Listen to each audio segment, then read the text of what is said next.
morning, everyone. On behalf of Department of Finance and Business Economics, University of Delhi, I, Kunal Jain, would like to welcome all of you in this investment and retirement planning seminar. This seminar is organized for officials of central services and others. We also would like to highlight that this seminar is organized in association with Alpha Capital, a leading wealth advisory company headquartered in Gurgaon. I want to introduce Dr. Sanjay Sehgal, sir. He's a senior professor and former head, Department of Finance and Business Economics, University of Delhi. He's also a former Dean, Faculty of Applied Social Sciences and Humanities, University of Delhi. His PhD from Delhi School of Economics, University of Delhi, and has done his postdoctorate from Department of Finance, London School of Economics. He has a teaching experience of about 33 years in the field of investment valuation, portfolio management, corporate finance, and derivatives markets.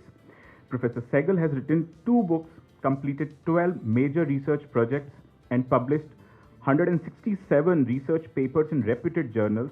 He was conferred with Commonwealth Fellowship Award in 2001, Indo-French Social Sciences Award in 2007, and SRCC Illustrious Alumni Award in 2008. Thank you so much, sir. Now I will hand over the mic to Professor Sehgal, sir. Good morning, everybody.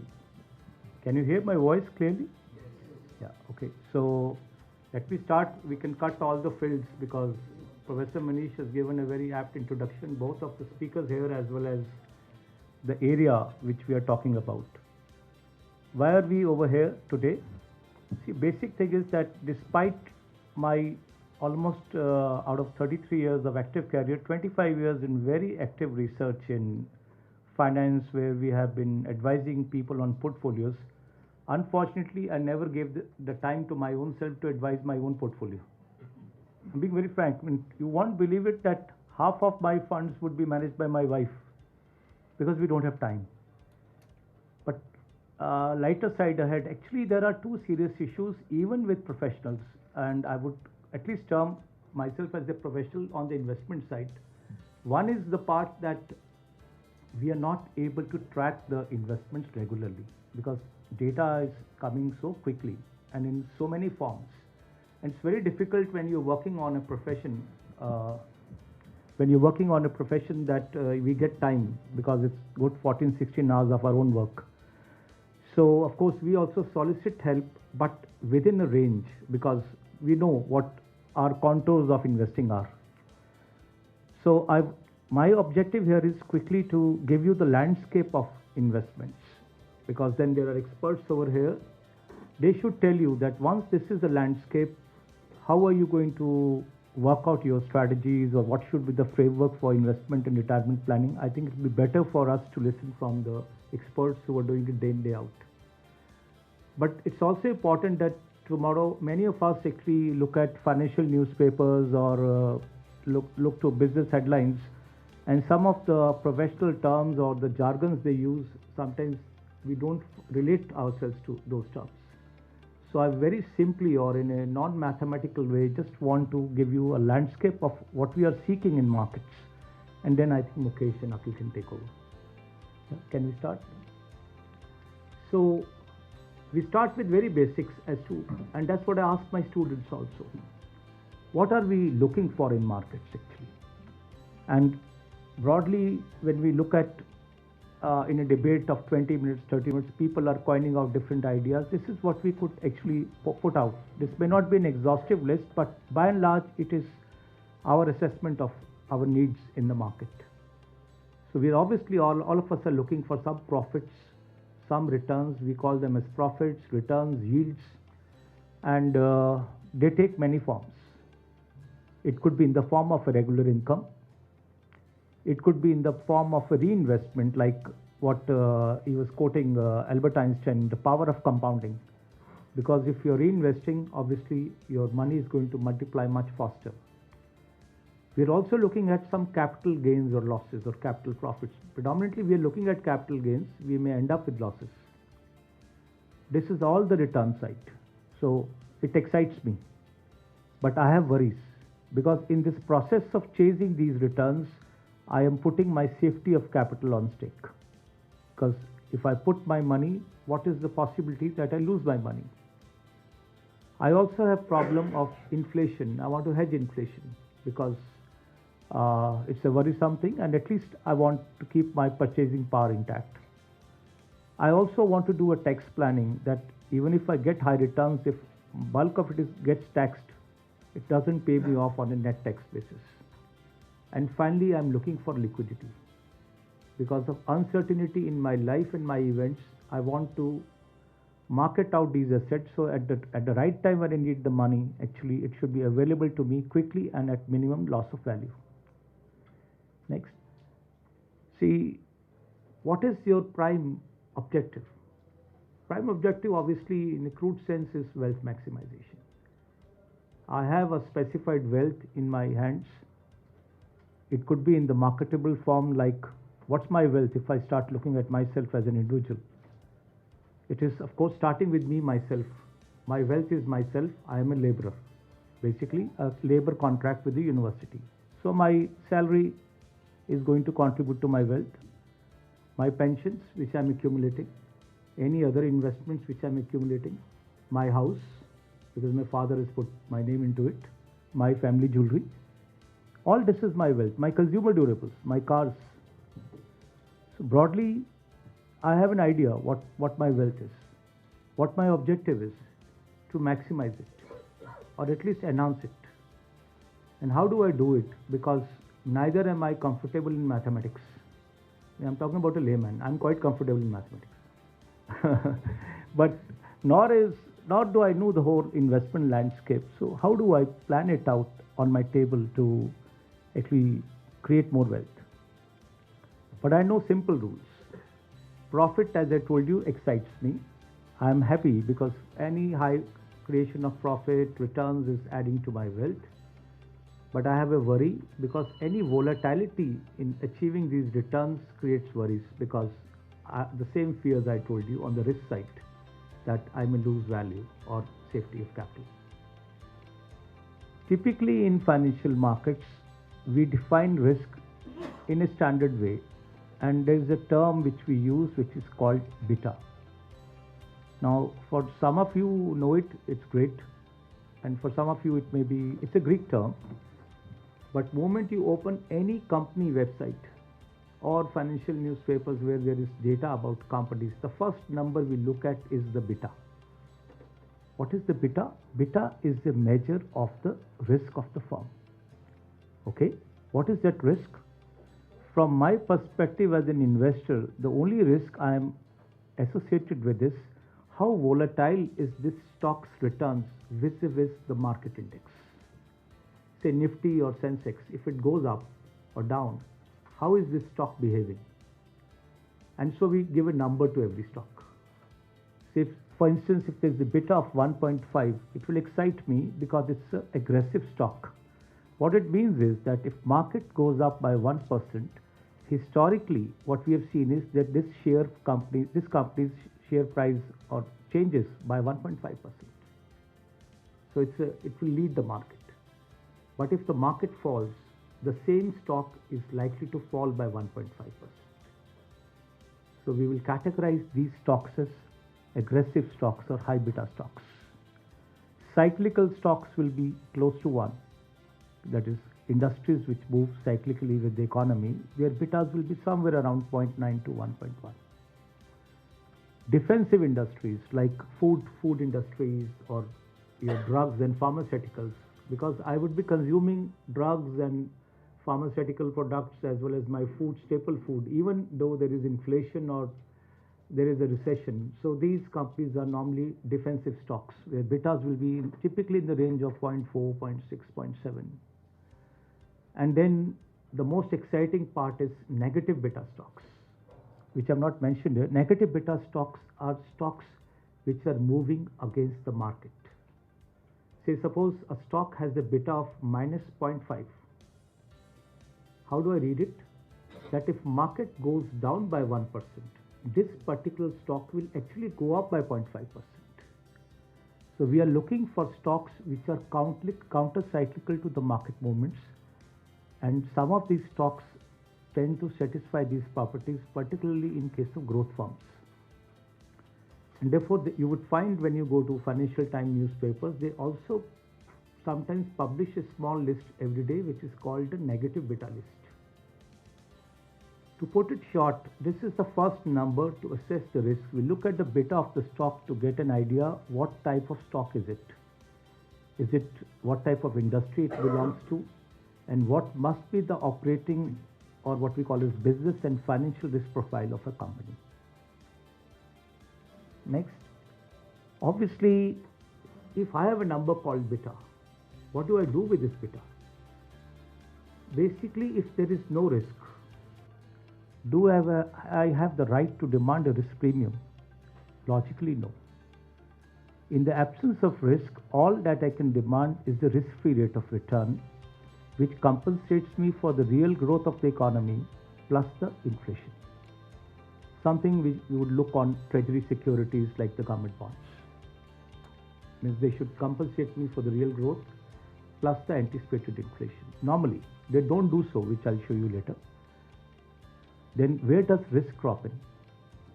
If I go to corporate bonds, I go to equity shares, I'm entering the risk territory.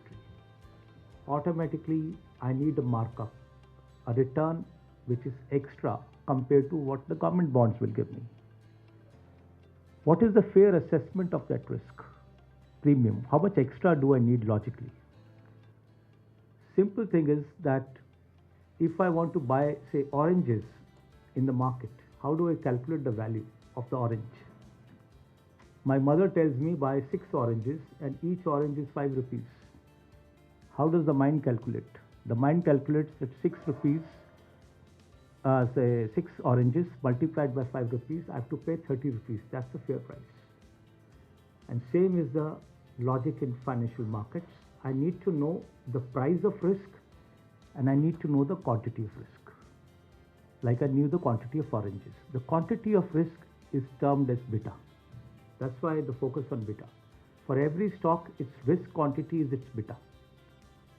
And we logically multiply beta with the price of risk. How do I assess the price of risk for India? How much is the normal Indian investor supposed to receive? Look at the last 5-year average of the Nifty returns, NSE 50 returns. And from that you subtract what we call the government bond returns. That difference is called the price for risk, financially or mathematically. So for example, suppose we look at the Nifty movement in a particular way, in a particular year, say, suppose it gives a return of 15% hypothetically, and the treasury bonds give 5%, the difference 10% is what the market is paying you for buying 1 unit of beta. How much premium you need, multiply by your beta. This is how we fairly assess the required return on a stock. On any stock, even if I am not very comfortable with mathematics, I simply take the treasury bond return and add into it a number which is the multiple of the beta times the difference between the market return and the risk-free return. And I get an idea. Okay, this stock is offering me, say, about 14%. It should offer logically. Now, the stock you're targeting, Adani, Ambani, XYZ, Reliance, whatever you want to do, critical issue is what is the promised return on this stock? Historically, last 1 year, last 2 years, how much dividends did it give? That's called the dividend yield, dividend upon the price. How much capital gains did it provide if I had held the stock for 2 years in the historically? That's called the capital gains yield. The sum of the two is called my expectations. What Professor Munish was talking about, please set up your expectations. This is how we set up expectations. Expected return is the potential of the stock to give dividends and the potential of the stock to give you capital profits. And we check it historically. Compare it with our formula. Any stock which gives a expected return higher than what I calculated as the required return is a buying signal. And the difference in the two numbers, expected and required return, is what is called alpha. That is the name your company is using actually. Correct. They are called alpha capital, which means actually what they are promising to their investors is that we would find alpha investments for you. Alpha is investments which will beat the market. Okay, so logically, the simple rule is buy positive alpha stocks, sell negative alpha stocks. These are simple principles with very simple mathematics. You don't need to go to a hardcore econometrician to do all this. Given this background, we look at the landscape now. What do we invest in? And you can see the alternatives. All of us are familiar with. We look at company shares, we look at treasury and corporate bonds, we look at mutual funds. ETFs is a new kid on the block, at least for last 7-8 years. Exchange traded funds. We are looking at your bank deposits. We are looking at monthly income schemes, pension plans, gold, property, and derivatives. I've shown here stock futures and stock options. A lot of us hear about stock futures and stock options, but we find them too complicated to ever think about it. What I'll do in the next 5-7 minutes is I'll demystify this. Just move to the next slide and we look at company shares. This is what most of the people think is investments. For most of us, investment is investment in shares. And obviously, what I'm telling you is the building blocks. Shares give you the ownership right. So if you say, I own the shares of a company, even if you're owning just 100 shares, you are a minority shareholder, so you are the owner of the company. Does it give you voting rights? Yes, sir. If you wish to exercise them in the annual general meetings. But the important, what potential do the shares have? I am investing in shares for a regular income, which is called dividends. But is dividend mandatory? No. Unlike interest, what I receive on bonds, dividend is not mandatory under the law for companies to declare. Why? Because companies have a choice what they wish to do with the profits. Either they pay it back to you as shareholder, or they can reinvest using these internal source of finance into growth opportunities. And I will leave it to the wisdom of the company. If the company doesn't pay me dividends, does it make me unhappy? No. As long as I'm confident that this company is reinvesting in growth projects, I'm happy. Okay, you keep on investing, pay me big dividends later. My worry starts when you are not paying me dividends and you are investing in less than growth opportunities. That means I need to get out of this company. What is the other potential? Capital gains. So, and that makes the stock prices volatile. Companies also pay you dividends in other ways. In India, we call it bonus shares. Internationally, we call it as stock dividends.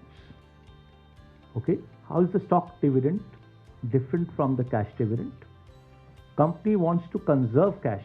It doesn't want to give you cash right now because it's reinvesting. But it wants to give you a signal that everything is good. So it says, okay, what I do is for every one share you have with me, I offer you say one extra share. Okay, free of cost. So you're happy. Instead of 100 shares, you have 200 shares. No cash received right now, but in future, if there is dividends, you will receive dividends on 200 shares. This is called bonus shares. How is the company able to create these bonus shares? Because the company has undistributed profits. The profits it did not declare as dividends in the previous years, and some of those profits in its balance sheet it can write down and make the shareholders happy by issuing additional shares. Shares also have, there is a tax implication part for shares, which of course Mukesh and all will elaborate further. Yeah, because there is a dividend which will be taxed in your hands. Short-term capital gains, again, there is a problem in India because it's taxed at 15% in your hands. But in India, we also have a dividend distribution tax which the companies are supposed to withhold. So there is a double taxation problem. Yeah. money cash as the Yeah. dividend. What is the tax implication on these stocks that are issued in place of the cash dividend? Because cash dividend anyway comes up in the tax assessment directly to the government website also, as well as to us, and we all know we have to show it in our income. But when it is given as a dividend bonus share, then how do we account for it? How See, does the tax yeah. implication take on it? Yeah. See, once you add shares to you, suppose you had 100 shares, Yes, now you have 200 shares. yes. So obviously, All tax implications related to shares, if you are holding these shares for the next 12 months, if you sell them before 12 months, No, that comes into a capital gains assessment. I'm speaking of, instead of giving me cash as a dividend, the company has given me bonus shares as a dividend. Yeah. There was a period when dividend was not taxable at all. And in that period, I bought a few bonus shares. But now today, if the same company issues me any bonus shares in place of cash as the dividend, then what is the tax implication on those bonus shares? do you talk about tax implication for the company or the investors? For the investor, That because is the what I'm dividend trying is to- taxed on Yeah. the investor's That is hand. what I'm trying to tell you if you give me little time. Okay. Because once the share is added to your kitty, there is no distinction between whether it was a bonus share or the originally issued share to you. Okay. तो आप अगर उसको जिस दिन आपको issue हुआ है bonus share, आप उसके 12 महीने में उसको बेच जाओगे तो शॉर्ट टर्म कैपिटल गेन पड़ेगा आपको, तो पुराने शेयर्स की तरह। अगर आप 12 महीने के बाद बेचोगे तो लॉन्ग टर्म कैपिटल गेन में जाओगे, उस पर कोई डिविडेंड फ्यूचर में रिसीव करोगे तो वैसे ही पे करोगे। So the bonus share is not treated as a dividend at all? for the No, no, purpose of no, tax? no, no, no, Okay. no, That not at was- all. That was the Yeah, clarification I yeah. wanted.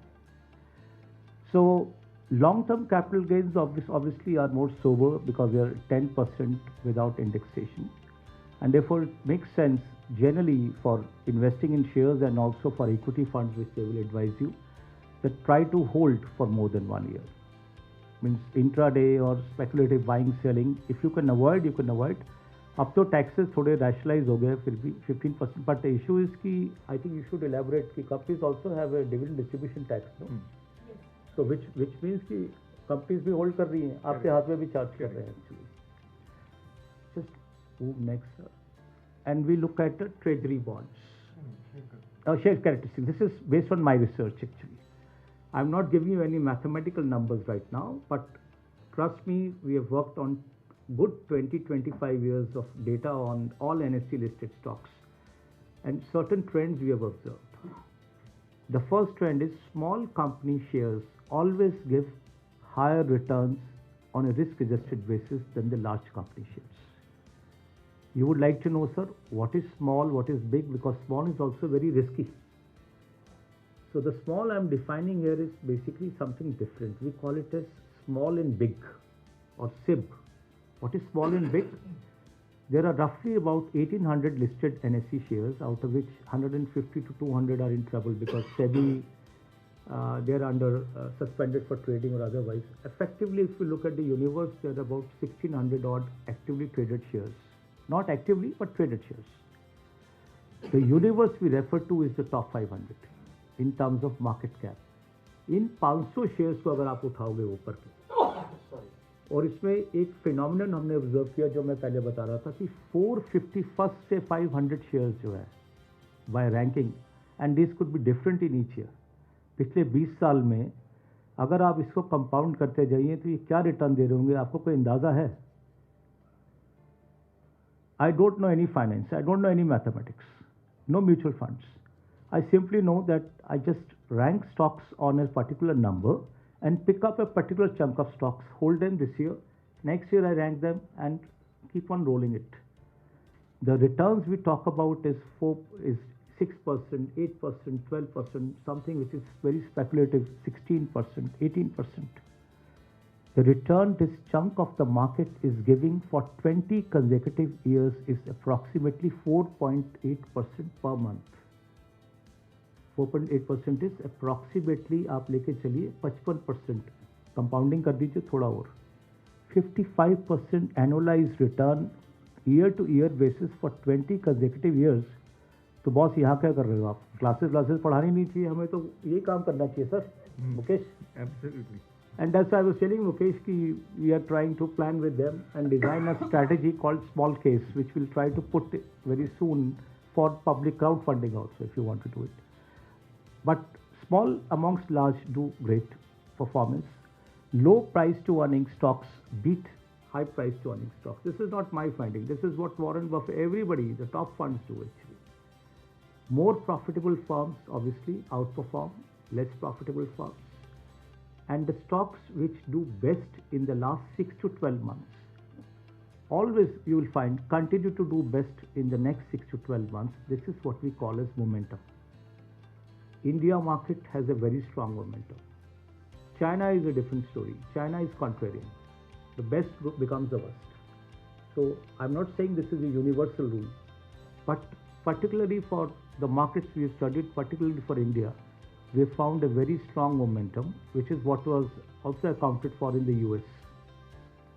In fact, 90% of the global fund managers, जो कि पूरा wealth manage करते हैं world का, वो इन्हीं 4-5 rules के ऊपर प्ले करते हैं पोर्टफोलियोज में. मैं आपको बता रहा हूँ. There are more rules also, liquidity based, contrarian based, earning surprises based, but then we are making things very complicated and academic over here.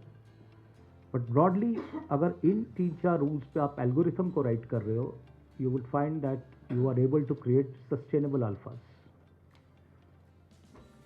Next we enter the bond scene. Treasury bonds are the bonds issued by the government, of course, which is people like you. And what happens is we presume these bonds are very safe, so they are default risk free. But ऐसा है नहीं, मतलब मैंने यहाँ नहीं लिखा, क्योंकि अगर default risk free होते ये सारे bonds, माफ़ कीजिएगा, तो फिर एक ही यील्ड होनी चाहिए थी हर ट्रेजरी बॉन्ड की वर्ल्ड मार्केट में. अमेरिकन ट्रेजरी बॉन्ड की यील्ड और ब्राजीलियन ट्रेजरी बॉन्ड की यील्ड में अंतर होता है ना. And the difference is coming because Brazil is default free by its domestic obligations, but international आई में वो कंप्लीटली डिफॉल्ट फ्री नहीं है. There is a sovereign risk. But अपनी कंट्री में हम इसको मान लेते हैं कि डिफॉल्ट फ्री है, कि गवर्नमेंट डिफॉल्ट नहीं करेगी. And so we talk about treasury bonds. Most active is the 10-year G-Secs, 10-year, 5-year G-Secs. जैसे जैसे इनका टाइम होराइजन बढ़ता जाता है, ऑब्वियसली ये बॉन्ड्स रिस्की भी हो जाते हैं by term structure actually. Even though it appears कि भाई गवर्नमेंट बॉन्ड्स है तो रिस्क क्या होगा, जितनी बॉन्ड की लाइफ बढ़ती जाएगी, आपको मैं बता रहा हूँ, उतना उसका interest rate risk which is price volatility बढ़ती जाएगी mathematically. So treasury bonds normally we look up to close to about 10-year domain, which is, and they are the most liquid side of the market also. Generally ये AAA rankings में होते हैं, and I think the debt funds you advise must be having a good chunk of this. Yeah, majority in. Yeah. You can also see the tax implications. ये आप ध्यान दीजिएगा, because we are talking about listed and unlisted bonds. Actually मैं companies लिख रहा हूँ, जो bonds आपके traded है exchange पे, listed है, उनका tax implication moderate है आप देखिए, और जो unlisted है, unlisted companies के bonds है, उनका particularly long term capital gains में the tax rate you pay is higher. Just move next and you can see the major bond का. जिस तरह हम stocks के कुछ characteristics देख रहे थे कि small size हो, low price to earnings हो, इसी तरह bond को अगर मुझे read करना हो किसी bond को कि ये अच्छा है बुरा है, what should I look at? Some features I must look at. हम लोग जब start करते हैं सबसे पहली चीज़ हम collateral देखते हैं. collateral क्या है कि ज़मानत में क्या है. It is the level of hypothecation कि अगर ये bond है तो ये क्या ये सिक्योर्ड बॉन्ड है कि अनसिक्योर्ड बॉन्ड है. सिक्योर्ड बॉन्ड का अर्थ है कि आज in the event of winding up इस बॉन्ड का पैसा will be paid by selling the assets of the company. Unsecured में ऑर्डर ऑफ पेमेंट में आप बिल्कुल नीचे चले जाते हैं. सिक्योर्ड में भी फर्स्ट चार्ज जो सबसे पहला राइट है, सेकंड चार्ज. अनसिक्योर्ड में नॉन सबऑर्डिनेटेड, उसके और नीचे सबऑर्डिनेटेड. तो आप बॉन्ड तो खरीद रहे हो किसी कंपनी का, रिलायंस इंडस्ट्री का, पर ये तो चेक कर लो कि कौन सा बॉन्ड ले रहे हो. सिक्योर्ड फर्स्ट चार्ज ले रहे हो, सिक्योर्ड सेकंड चार्ज ले रहे हो, अनसिक्योर्ड सबऑर्डिनेटेड ले रहे हो, अनसिक्योर्ड नॉन सबऑर्डिनेटेड ले रहे हो. Because the risk of the bond will keep on increasing as you slide down, because your hypothecation order में you are the last one in terms of priority of being paid in the event of winding up. Of course, the best collateral for any company is its future cash flows. जो company cash flow ही नहीं देगी उसके लिए secured और unsecured bond सभी junk bonds हैं. तो safety तो ये होनी चाहिए कि कंपनी डिफॉल्ट नहीं करे. Second important feature is the convertibility feature. कि कन्वर्टेबल बॉन्ड्स आपको ऑफर करते हैं कि आप आज बॉन्ड ले लीजिए, 2 साल बाद आप चाहिए मेरे बॉन्ड्स को शेयर्स में कन्वर्ट कर लीजिए। It looks very attractive to us कि ठीक है बॉन्ड्स भी है, कल चाहे तो शेयर्स भी ले लेंगे, और शेयर्स नहीं अच्छे लगेंगे। क्यों नहीं अच्छे लगेंगे? क्योंकि अगर कंपनी मुझे शेयर 50 रुपीज़ पे दे रही है और मार्केट में वो 40 का मिल रहा है तो मैं क्यों खरीदूंगा? ऐसे कि बॉन्ड ही चल रहा है तो मैं बॉन्ड को चलने दूंगा। तो आपके पास लगता है कि दोनों तरफ हेड टेल वाला मेरी तरफ है, क्योंकि शेयर अगर फ़ायदा देगा शेयर ले लूँगा, बॉन्ड रहेगा तो बॉन्ड रख लूँगा। मार्केट इतनी सिंपल नहीं है, बिकॉज मार्केट में कोई फ्री लंच है ही नहीं। क्योंकि जैसे ही किसी बॉन्ड का शेयर कन्वर्जन का फीचर की वैल्यू ख़त्म होगी कि वो शेयर प्राइस मार्केट में नीचे है, आप कन्वर्ट करेंगे? आपको 50 रुपये का शेयर कंपनी दे रही है, 40 रुपये का मार्केट में मिल रहा है, आप कन्वर्जन के लिए तैयार होंगे? नहीं होंगे। विच मीन्स कन्वर्जन फीचर तो खत्म हो गया। अब ये बॉन्ड तो एक प्लेन बॉन्ड की तरह हो गया, तो दोनों की यील्ड, दोनों का रिटर्न अलग थोड़ी हो सकता है। प्लेन बॉन्ड जो होता है वो आप ज़्यादा यील्ड पे मार्केट पे खरीदते हैं, बिकॉज उसमें कोई फ्लेक्सिबिलिटी नहीं है। सपोज प्लेन बॉन्ड आप 10% पे तैयार थे, कन्वर्टेबल बॉन्ड आप 8 पे भी तैयार हो कि मुझे शेयर का फ़ायदा मिलेगा। जब वो फ़ायदा ही ख़त्म हो गया तो क्या होगा? जो कन्वर्टेबल बॉन्ड है उसकी यील्ड ऊपर जाएगी। एक law of one price prevail करती है, तो क्या होगा कि वो 8 से 10 पे जाएगा, प्राइस उसका नीचे जाएगा और आपको पता भी नहीं लगेगा आपके हाथ में, आपकी बैलेंस शीट में, कि आपका कैपिटल लॉस हो गया। इसलिए कन्वर्टेबल बॉन्ड्स को बड़े ध्यान से देखिए कि आप कन्वर्टेबिलिटी के लिए जा रहे हो। अनलेस यू आर कॉन्फिडेंट कि शेयर प्राइस मार्केट पे ऊपर रहेगा, तब तक कन्वर्जन फीचर का कोई फ़ायदा नहीं है। मतलब आप जब आप एनालाइज स्टार्ट करें। Call options, put options. Call क्या है? कंपनी ने एक छोटा सा अक्षर में लिख दिया नीचे कि ये 10 साल का बॉन्ड है, 5 साल के बाद कॉल ऑप्शन है। क्या मतलब है कॉल ऑप्शन के? कि कंपनी अगर चाहे तो 5 साल बाद आपको एक चिट्ठी भेज सकती है या ईमेल भेज सकती है कि बॉस अपना पैसा वापस लो, बॉन्ड खत्म। जैसे हैप्पी इनकम बॉन्ड्स में हुआ था, आपको याद है, IDBI के 2000 में। इशू इसकी कंपनी क्यों कॉल करेगी बॉन्ड्स? अगर इंटरेस्ट रेट्स गिर गए नीचे, why will company continue to pay you high interest rates? Company कहेगी पैसा वापस कर दो, I will reinvest this money at lower interest rates. आपके लिए क्या प्रॉब्लम होगी? आप 10 साल के लिए इन्वेस्ट करके बैठे थे, 5 साल में पैसा आपके पास वापस आ गया, and now you go to the market, interest rates गिर चुके। This is called call risk. तो किसी भी बॉन्ड को लेने से पहले उसके हिडन रिस्क को समझिए कि कहीं ये फीचर्स तो नहीं डाल रखे कंपनी ने, कॉल रिस्क डाल दिया हो, पुट रिस्क डाल दिया हो। पुट रिस्क आपके लिए नहीं है, पुट रिस्क कंपनी के लिए। पुट रिस्क में शेयर आपका बॉन्ड होल्डर का राइट है, वो चाहे तो पहले बॉन्ड को वापस कर सकता है। उल्टा है कॉल के। Warrant is an additional feature. Warrant कहता है कि आप मेरा बॉन्ड ले रहे हो तो मैं आपको एक एडिशनल इंसेंटिव दे रहा हूँ कि 1 साल बाद या 2 साल बाद, आप जैसे मैं मेंशन कर रहा हूँ टर्म्स एंड कंडीशंस में, मैं आपको अपना शेयर ऑफर करूँगा एक सब्सिडाइज रेट पे। आप चाहो तो खरीद लो, नहीं चाहो तो मत खरीदना। विच मीन्स कि वारंट इज एडिंग फ्लेक्सिबिलिटी, कि अगर आपके पास वारंट है किसी बॉन्ड में तो अच्छा है ना, it's giving you a greater choice. ये सारे फीचर्स आपको बॉन्ड्स में देखने चाहिए बॉन्ड खरीदने से पहले। जिस बॉन्ड में ऐसा कोई भी फीचर नहीं है, सिंपल बॉन्ड है, उसको हम कहते हैं plain vanilla bond. Next, then you come to mutual funds, which is the experts are here, so I'll not take much time. Mutual funds, most of us understand कि is the better way to invest because हम लोगों को stock market analysis इतनी आती नहीं है। So mutual fund are aggregate vehicles जो small और institutional investors से पैसा इकट्ठा करते हैं और हमारे behalf में their chief investment officers और portfolio managers invest करते हैं। It's a very useful fund approach, क्योंकि जो स्मॉल इन्वेस्टर्स हैं जो ना तो डाइवर्सिफाइड पोर्टफोलियो होल्ड कर सकते हैं ना उनमें कोर कॉम्पिटेंस है, तो they will rely heavily on the mutual fund. Problem is not whether investing on mutual fund is good और bad, it is definitely good, that's why the markets are getting institutionalised.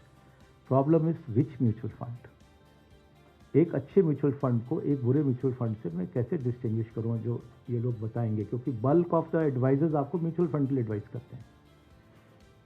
Important thing with the mutual fund is कि mutual fund की भी बड़ी variety है। अगर आप young हो, मतलब आप young is not young by age, at heart भी हो सकते हो, बट आप कह रहे हो कि मैं ज़्यादा रिस्क लेना चाहता हूँ, इक्विटी बेस्ड फंड्स में ज़्यादा डालना चाहता हूँ, we call them as growth funds. तो ऐसे फंड से ज़्यादा रेगुलर इनकम की उम्मीद मत रखो. You are looking mainly for the capital gain potential. तो कैपिटल गेन पोटेंशियल देख रहे हो तो बॉस फिर एक साल बाद मत देखो फंड को कि भाई आज अदानी की खबर आ गई तो फंड नीचे गिर गए.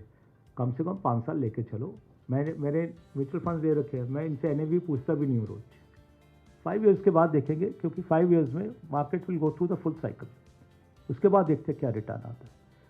So growth funds by common sense, अगर मैं पोर्टफोलियो मैनेजर नहीं भी होता, मैं प्रिडोमिनेटली कहाँ इन्वेस्ट करूँगा जब मैंने आपको ग्रोथ पर प्रॉमिस कर रखी है. ऑब्वियसली इन ग्रोथ स्टॉक्स जो कि रेगुलर कैपिटल एप्रिसिएशन का पोटेंशियल रखते हैं, वहीं से कैपिटल एप्रिसिएशन है. या कुछ ऐसे बॉन्ड्स जो वोलेटाइल है, बिकॉज अगर इंटरेस्ट रेट गिरेगा तो बॉन्ड प्राइस बढ़ेगा. अगर मुझे लग रहा है कि इंटरेस्ट रेट फ्यूचर में गिरेंगे तो ऐसे बॉन्ड्स जिनका कि प्राइस बढ़ेगा उनको हम बॉन्ड्स के भी बिटाज होते हैं, उसके अकॉर्डिंगली उनमें कैपिटल गेन पोटेंशियल होता है. इनकम फंड्स, जो डेट फंड्स आपको रेगुलर इनकम देते हैं, एनालोगस टू कि जैसे आप पेंशन चाहते हो, ये फंड्स नॉर्मली ऐसी सिक्योरिटीज़ में इन्वेस्ट करेंगे जो कि फिक्स्ड इनकम देती हैं, जैसे कि high quality investment grade bonds होते हैं, BBB एंड अबव. ये बॉन्ड्स नॉर्मली मतलब आइडियली तो AA एंड अबव बॉन्ड्स हम लेकर चलते हैं रैंकिंग्स में. ये बॉन्ड्स आपको रेगुलर इनकम प्रॉमिस करते हैं. सेकेंड इज ऐसे ब्लू चिप शेयर्स जिनका कि रेगुलर डिविडेंड्स का पेइंग का रिकॉर्ड है. कोई पोर्टफोलियो मैनेजर भी होगा, वो कहाँ से इनकम क्रिएट करेगा? इन्हीं में इन्वेस्ट करेगा. Important thing is stock selection, कि वो सिलेक्शन क्या कर रहा है, किन शेयर्स की कर रहा है और किन बॉन्ड्स की कर रहा है, वो आपको चेक करना है. Next is your balance funds. Balance funds वो फंड्स होते हैं जो कि आपको पार्टली इनकम देते हैं और पार्टली कैपिटल एप्रिसिएशन देते हैं. Automatically they will strike a balance between what we call as debt and equity. Generally by rule of thumb, कोई प्रिस्क्राइब नहीं, बट सेबी प्रिस्क्राइब करता है कि अबाउट 50 to 60% फिक्स्ड इनकम में रहता है, 30% to 35% इक्विटीज़ में रहता है, 5 से 10% मनी मार्केट में डालते हैं to create liquidity and swapping between debt and equity. Money market is short term money market instruments जो हैं ट्रेजरीज में और प्रॉमिसरी नोट्स में. Then you have exchange traded funds, आजकल ETFs. ETFs को समझाना यहाँ पे बड़ा कॉम्प्लिकेटेड है, because ETFs is a 3-tier structure, authorize participants वगैरह होते हैं, but ETFs broadly mutual funds की तरह ही काम करते हैं, बट ये कंसंट्रेटेड होते हैं. जैसे आपने गोल्ड खरीदना है आज, या तो मैं फिजिकल बार्स खरीदूँ, मैं एक गोल्ड ETF भी खरीद सकता हूँ. गोल्ड ETF में मेरे पास शेयर्स हैं, पेपर सर्टिफिकेट्स है या सर्टिफिकेट्स है. अंडरलाइंग इन्वेस्टमेंट किस चीज़ में? गोल्ड में. तो जैसे जैसे गोल्ड की कीमत चेंज होगी, उसकी फंड की वैल्यू चेंज होती जाती है. आज मुझे अपनी बेटी की शादी करनी है, मैं कह दूँगा ETFs बेच दो, तो क्या हो गया कि जिस प्राइस पे गोल्ड बढ़ गया है वो ETF भी बढ़ गया है लगभग, तो मेरे को नया प्राइस मिल जाएगा, मैं मार्केट से जाकर गोल्ड खरीद लूँगा. इट मीन्स लॉजिकली मैं फिजिकल फॉर्म में एसेट्स को नहीं होल्ड कर रहा, गोल्ड को पेपर फॉर्म में कर रहा हूँ. इसी तरह you could have an ETF on Nifty also, वो निफ्टी की मूवमेंट को ट्रैक करता है. So you could have ETFs. Even mutual funds में कुछ डेडिकेटेड फंड्स भी है जो मैंने ऊपर मेंशन किए बैलेंस फंड के बाद, जैसे कि सेक्टर फंड है, वो पर्टिकुलर सेक्टर में इन्वेस्ट करता है. अगर आप किसी पर्टिकुलर सेक्टर के बारे में बुलिश हैं कि IT बढ़ेगा या कोविड के बाद इंडिया ड्रग्स या फार्मास्यूटिकल्स में बढ़ेगा, तो आप इनमें इन्वेस्ट कीजिए, बट ये हाईली रिस्की होते हैं बिकॉज कंसंट्रेशन रिस्क है. इसी तरह देयर आर स्टाइल फंड्स, ये बहुत पॉपुलर है. स्टाइल फंड्स होता है, जैसे मैं पहले बता रहा था, कि फंड मैनेजर कह रहा है कि मैं किसी एक फंड कैरेक्टरिस्टिक पे अपनी पूरी स्ट्रेटजी बना रहा हूँ. जैसे आप कहते हो large cap fund, it means कि मैं केवल बड़ी कंपनीज के शेयर्स में इन्वेस्ट करूँगा. स्मॉल कैप सेबी डिफाइन करता है, जो 250 से 500 रैंकिंग के शेयर्स हैं मार्केट कैप में, वो स्मॉल कैप है. मल्टी कैप इज सभी तरह के shares, and so on. I think they will explain more. Then we come to mutual fund performance.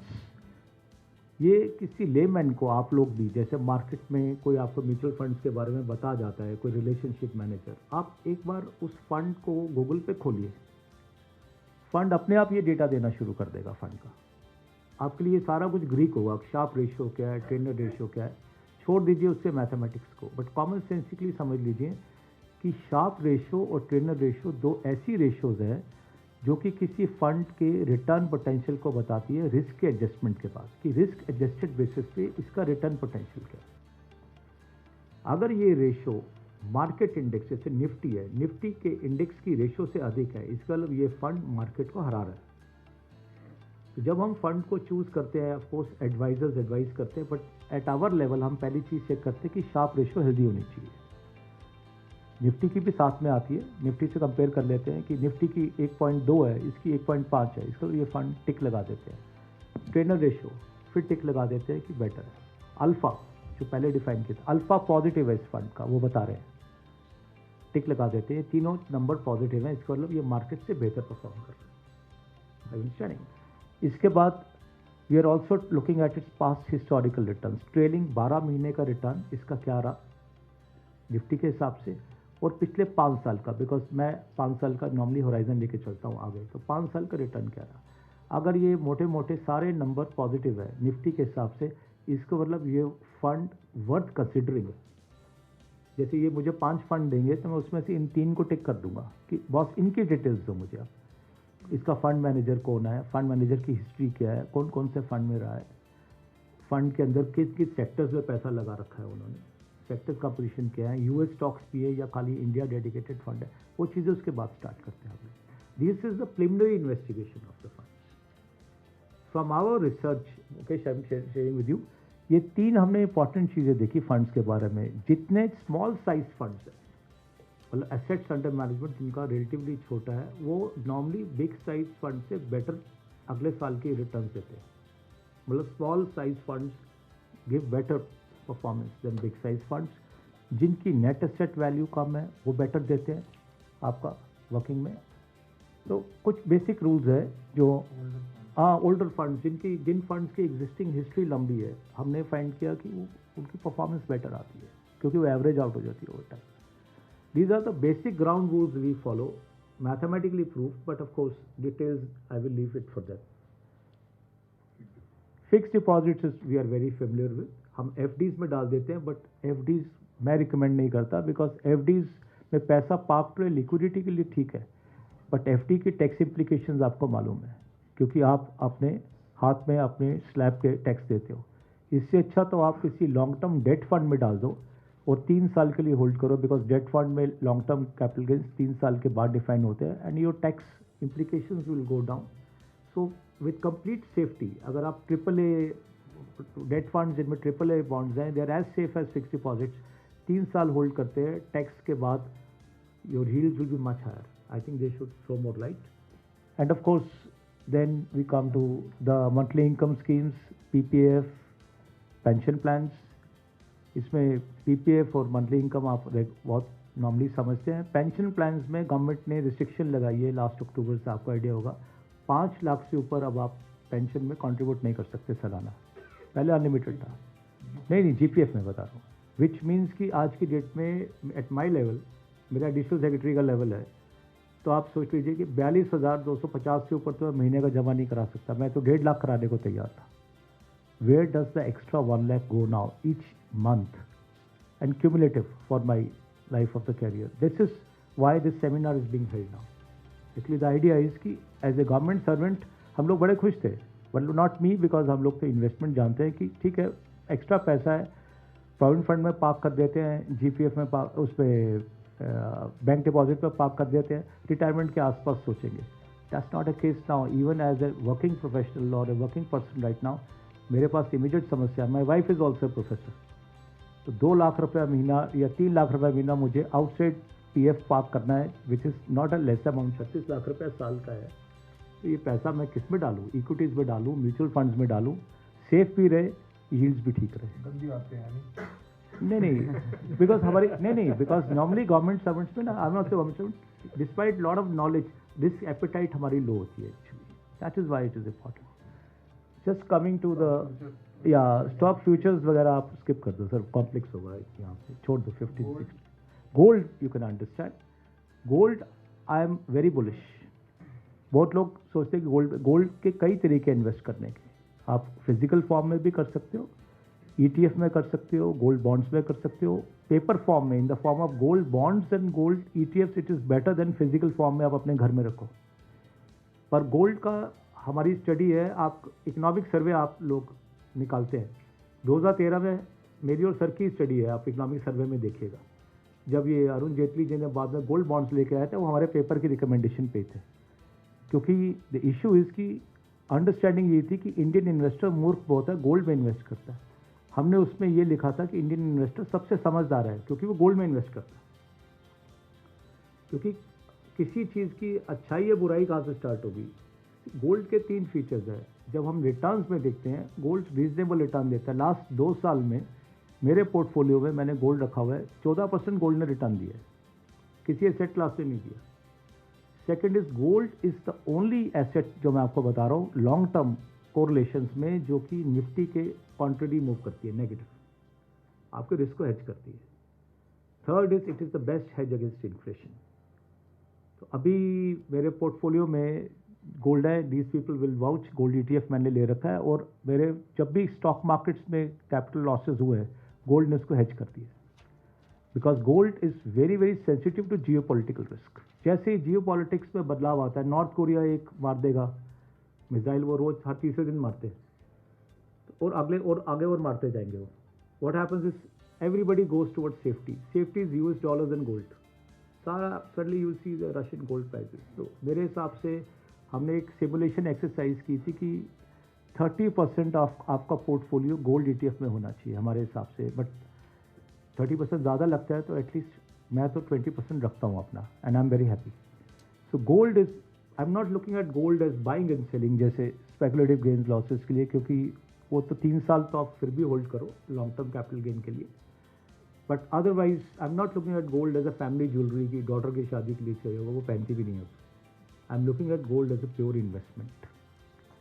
The last one is real estate. Most of us get interested in property. या हाँ जी, In the sense of before investing, how do I know that a particular bond being offered is a collateral bond? Because as per my understanding, collateral bond is perhaps the best of all the bonds that you have shown. Collateral risk. Ma'am, for every bond which is issued ना, अगर आप original issue ले रहे हैं तो prospectus होता है। Prospectus में एक पढ़ना होता है, it is called bond indenture. Okay. उसमें बेसिक बॉन्ड जो आप खरीद रहे हो उसकी पूरी टर्म दे रखी होती है, वो छापते हैं फॉन्ट साइज 8 पे है, उसको थोड़ा मोटा चश्मा लगा के जब आप पढ़ोगे ना पहले कोलैटरल से स्टार्ट होगा, ये सारे फीचर्स वहीं से आते हैं। Okay. So they indicate that their bond is a collateral in everything nature. They have to indicate under the law, otherwise they can't issue. Okay. Actually क्या होता है, इतनी टर्म्स एंड कंडीशंस हम पढ़ते नहीं है, सब कुछ दिया होगा वहाँ पे, आप एक इंडेंचर उठा के देखिए। रियल एस्टेट हम लोग बहुत लोग इन्वेस्ट नहीं करते बिकॉज फादर ने मकान लेके दिया हुआ है, और दूसरी चीज़ क्या है कि टिकट साइज बहुत बड़ा है, तो लिक्विडिटी कम है। 6 से 8% रजिस्ट्रेशन चार्जेस हैं, आप stamp duty, registration charges. So we buy normally Indians, we as Indians we buy either for our own stay या मैक्सिमम एक आध इन्वेस्टमेंट ले दी, वो फिर लिक्विडिटी के इश्यूज आ जाते हैं at the time when you want to sell, कई बार डिफिकल्ट होता है। So but of course it's attractive investment. अब आपके पास ऑप्शंस आ गए हैं इंडिया में, जैसे आप सीधा फिजिकल फॉर्म में रेजिडेंशियल प्रॉपर्टी खरीदिए, अच्छी बात है, कमर्शियल प्रॉपर्टी खरीदिए, वो भी अच्छी बात है। प्रॉपर्टी की इवैल्यूएशन ज़रूर कीजिए। जैसे रेजिडेंशियल प्रॉपर्टीज़ है, एक्सपर्ट्स भी आपको बताएंगे कि रेजिडेंशियल प्रॉपर्टी में आप इनकम नहीं देख रहे, आप रिहायशी पर्पज से देख रहे हो या रेंटल के लिए दोगे, इसलिए क्या होता है, इसकी evaluation is always done through what is called the sales comparison approach. Sale comparison approach क्या होती है कि लास्ट ट्रांजैक्शन जिस मोहल्ले में आप देख रहे हो किस प्राइस पे हुई थी, एक पूल ऑफ ब्रोकर्स से आप अगर आप चेक करोगे ना, I am talking about how JLL and big players go, उनके पूल ऑफ ब्रोकर्स है, पूल ऑफ ब्रोकर्स 5 ब्रोकर से चेक करते हैं कि एवरेज लास्ट 1 मंथ में क्या ट्रांजेक्शन हुई है of residential property like this, और फिर उस प्रॉपर्टी को एडजस्ट करते हैं फॉर सर्टन फैक्टर्स जिससे कि लास्ट सोल्ड प्रॉपर्टी से डिफरेंट था, जैसे कि लोकेशन फैक्टर है, फैसिलिटी से कितना दूर है, अंदर कंस्ट्रक्शन क्वालिटी में क्या डिफरेंस है आपका। So they will make an adjustment for plus minuses for these factors, greenness कितनी है, तो on that basis they arrive at some conclusion which is called the sales comparison approach. And normally इनके तो models बने होते हैं, उसमें ये वैल्यूज डालते हैं और सीधा एक्सपेक्टेड प्रॉपर्टी की वैल्यू निकालते हैं, विच is called hedonic models actually. Commercial property के केस में इनकम अप्रोच अडॉप्ट करते हैं, बिकॉज आपका बेसिक गोल है लीज रेंटल्स, तो कितने साल तक ये लीज चलेगी, रेंटल्स क्या आएंगे, रिपेयर मेंटेनेंस, इंश्योरेंस की क्या कॉस्ट होगी, you workout NOI, net operating income से अगले 10 साल का टारगेट कर रहे हो, पैसा आप अपना उठा रहे हो या मार्केट से ले रहे हो कॉस्ट ऑफ डेट से डिस्काउंट करके। तो what I am trying to say is कि खरीदो ज़रूर, बेसिक प्रिंसिपल्स में अपने हाथ में एक बार वैल्यूएशन ज़रूर करो, रादर देन सिंपली कि कोई आपको कोट कर रहा है।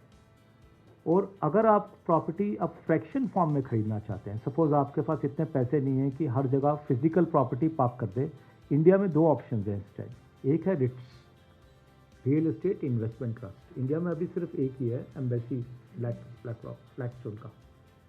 व्हाट इज़ दैट कि वो क्या करते हैं, जैसे एम्बेसी ग्रुप है, उनके पास हाई क्वालिटी प्रॉपर्टीज़ हैं काफ़ी सारी, पर लिक्विडिटी नहीं है।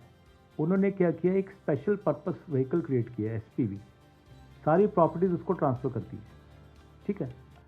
और अब उन प्रॉपर्टीज, उस SPV ने उन प्रॉपर्टीज़ के अगेंस्ट शेयर्स इशू करती है या बॉन्ड्स इशू करती है। तो अगर आप शेयर्स खरीदते हो तो you are buying REITs, which is called real estate investment trust shares, वो SPV कहलाता है रिट्स। तो जब वो आपको शेयर दे रहा है, शेयर पे इनकम कहाँ से आएगी, जो उन्होंने प्रॉपर्टीज़ अंदर रखी है ना, उन प्रॉपर्टीज़ को वो प्रॉपर्ली मेंटेन कर कमर्शियल प्रॉपर्टीज़ है या जो भी, उनको रेंटल पे, लॉन्ग टर्म लीज पे चढ़ाएंगे, तो लीज रेंटल से आपको पे करेंगे। तो indirectly you are investing in the property by investing in the REIT share, because REITs का अंडरलाइंग पोर्टफोलियो प्रॉपर्टी। उस एम्बेसी को ग्रुप को क्या फ़ायदा हुआ, एम्बेसी ग्रुप ने क्या किया कि जो प्रॉपर्टीज़ उनकी लिक्विड नहीं थी उसमें डाल के आप शेयर्स मार्केट से रेज कर लिए, तो पैसा उनके हाथ में आ गया, उन्होंने अपने एसेट्स को लिक्विडेट कर दिया और आपको फ्रैक्शनल प्रॉपर्टी में मिल गया शेयर। अगर आप रीट्स के गेम को नहीं समझते, थोड़े बिगर टिकट इन्वेस्टर हो आप, जैसे आपके पास एटलीस्ट 1 करोड़ आप लगाना चाहते हो, तो JLL वगैरह ये लोग ये भी रन करते हैं, विच इज़ कॉल्ड रियल एस्टेट आपका प्राइवेट इक्विटी फंड। उसमें आप जैसे 1 करोड़ मिनिमम टिकट साइज़ है, 1 यूनिट 1 CR का है, 2 यूनिट 2 CR के हो जाएंगे, आप लेते हैं तो क्या करते हैं, आपके बिहाफ पे वो स्पेसिफाई कर देते हैं कि हमारा रेजिडेंशियल फंड है, हम 7 सिटीज़ हैं, दिल्ली, बेंगलोर, पुणे, बॉम्बे, इनमें इन्वेस्ट करेंगे, रेजिडेंशियल प्रॉपर्टीज़ में या कमर्शियल में या मिक्स्ड में, वो सारा स्पेसिफिकेशन देते हैं आपको। तो इनडायरेक्टली एक मकान लेने की बजाय आप एक portfolio of houses across cities में इन्वेस्ट कर रहे हो, उनके बिहाफ पे वो उससे जो रिटर्न्स आते हैं उसमें से अपने एक्सपेंसेस और फीस सारा काट के नेट रिटर्न्स आपको दे देते हैं। तो indirectly you are getting gains from property by investing in a pool of property rather than कि एक फिजिकल प्रॉपर्टी आप लेकर बैठते हो। हाँ जी। Is their property ready for taking economic advantage out of it, or is it in an ongoing project?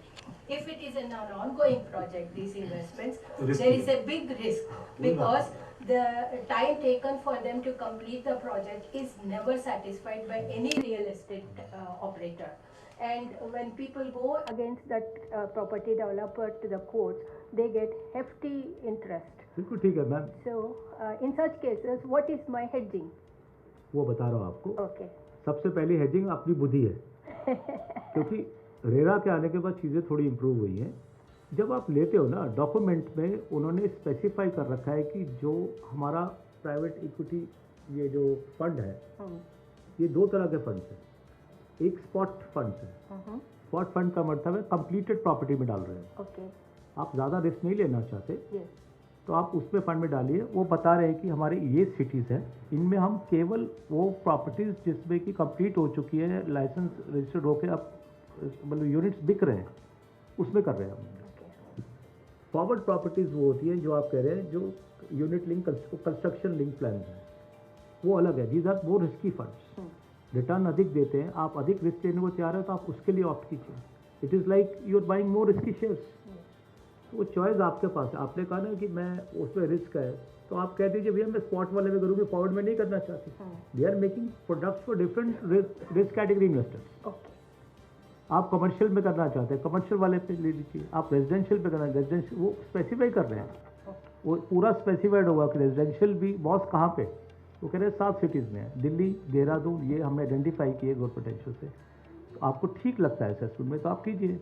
Commercial property का अलग किस्म का फंड, बट देर इज मतलब ये ऑल्टरनेटिव अवेलेबल है। Thank you so much. I think, yeah. Yes, yes, sir. First is regarding the property.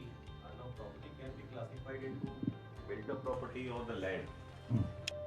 Now, as far as land is concerned, as we know in India, land is always a premium because it is an inelastic source of asset. So not in India, sir, everywhere in the world. everywhere, no, maybe in the Europe, population is going down. So I mean, there may be some divergent views. In India, it is definitely an asset which is inelastic, and the demand is going to go up. Okay. Now, once we are talking about property, if we invest in a land which is free of encumbrance, and we know that it is located in an area which is going to develop, instead of going into all these ratios, analysis of the rate of return, which we are doing it here, which is a very complex exercise, you are an expert. I find land is, I mean, this is my understanding, which may not be correct. I wanted to just share with you. Why can't we advise a person, if suppose there is a land around a small town which is free of encumbrance, that should be invested into with a profitability of 3 to 6 years, maybe the long-term gain, which we know is going to go up, and the rate of return, as we all know, is much higher than any other instrument. What is your opinion about it? And then after that, I'll have a small question on mutual fund. We had get a separate Q&A बाद में, but आप पूछ रहे हो तो मैं बता रहा हूँ. देखिए, प्रॉपर्टी में लैंड जब आप लेते हैं ना, see what happens is कि you buy land in known areas. या तो आप यहाँ रिहाइश करते हो सर, या आप suppose you came from some town और सम जहाँ आप लोकल नॉलेज है आपको, वहाँ आप लैंड एक्वायर करते हो. अदरवाइज नॉर्मली हम कोशिश करते हैं कि हम अपार्टमेंट्स या फिनिश यूनिट्स या सेमी फिनिश यूनिट्स में डिपेंडिंग अपॉन द डेवलपर करें, बिकॉज लैंड में there are issues with encroachment also. आप लेकर रख लो पीछे, if you can really you have the time as a working professional to go and manage land. अच्छा, एक लैंड मैनेज कर लोगे, लैंड पोर्टफोलियो मैनेज करना वो तो माफिया का काम है इंडिया में. मतलब आप लोग तो सिविल सर्वेंट्स हो, माफिया का काम है कि आप 5 लैंड लो और किसी एक में आपका चाकू नहीं चले तो मतलब you are a direct children of God. मैं आपको बता रहा हूँ, physical land I normally don't advise unless it is the land which you locally understand. जैसे आप हरिद्वार से आते हो, आपको लग रहा है ग्रोथ अपॉर्चुनिटी है, आपके लोकल रूट्स हैं वहाँ पे, तो आप खरीद लो. आप वैसे अगर लेके बैठ जाओगे, मैं देखूंगा even with the civil servant आप कितना खाली करा पाओगे. मैं इसलिए लैंड का एडवाइस करता हूँ कि लैंड को लेना है. ऑब्वियसली सिटीज़ में जहाँ प्रेशर क्रिएट हो रहा है ना, आपको मालूम है गुड़गांव में प्राइजेस पिछले 2 साल में क्या चेंज आया रुकने के बाद, कोविड के बाद. It's massive. What is happening is कि लैंड का जो पोटेंशियल है आपको इन्वेस्ट करना है, लुक फॉर ग्रोथ सिटीज़ में देखो, बट डी रिस्क करो लैंड को, क्योंकि लैंड में टिकट साइज इतना बड़ा है.